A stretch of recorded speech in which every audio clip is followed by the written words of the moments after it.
I'm Tommy. He's Brian. This is Rapid Fire. Let's get to it. Good to see you, bro.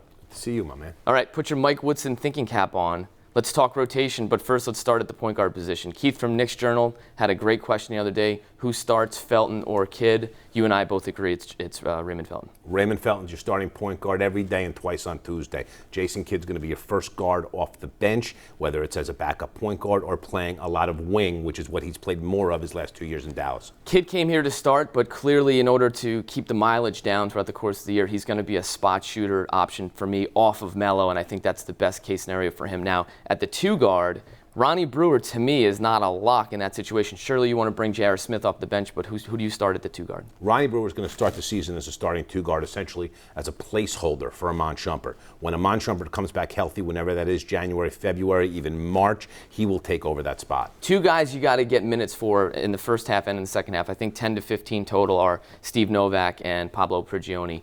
Where do you fit them into the rotation? That takes you from 8 to 10.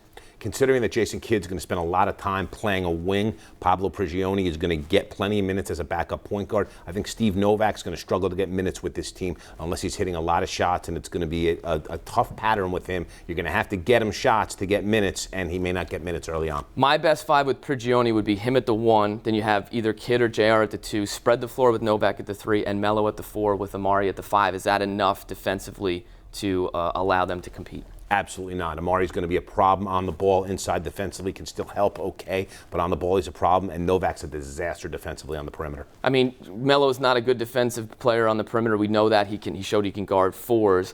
Is there a way that maybe you can flip-flop them, have Novak guard the 4 or 3 out on the perimeter, and not the 4 or 3 on the perimeter, and have Melo guard the 4?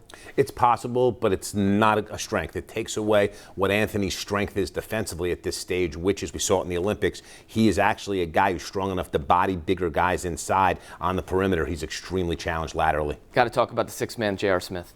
J.R. Smith is going to play a little bit of a different role this year, because if you have bad J.R., the one that's chucking and firing tons of bad shots, with the depth the Knicks have now, they don't have to ride him. J.R. will find himself on the bench for more stretch runs this year than he did last year. Where do you see Marcus Camby fitting in?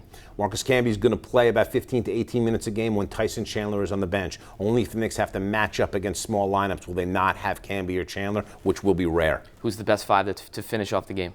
Your best 5 are still going to be Chandler, Stoudemire, Carmelo Anthony, and any 2, depending upon if you have good JR or bad JR, of Ray Felton, Jason Kidd, J.R. Smith.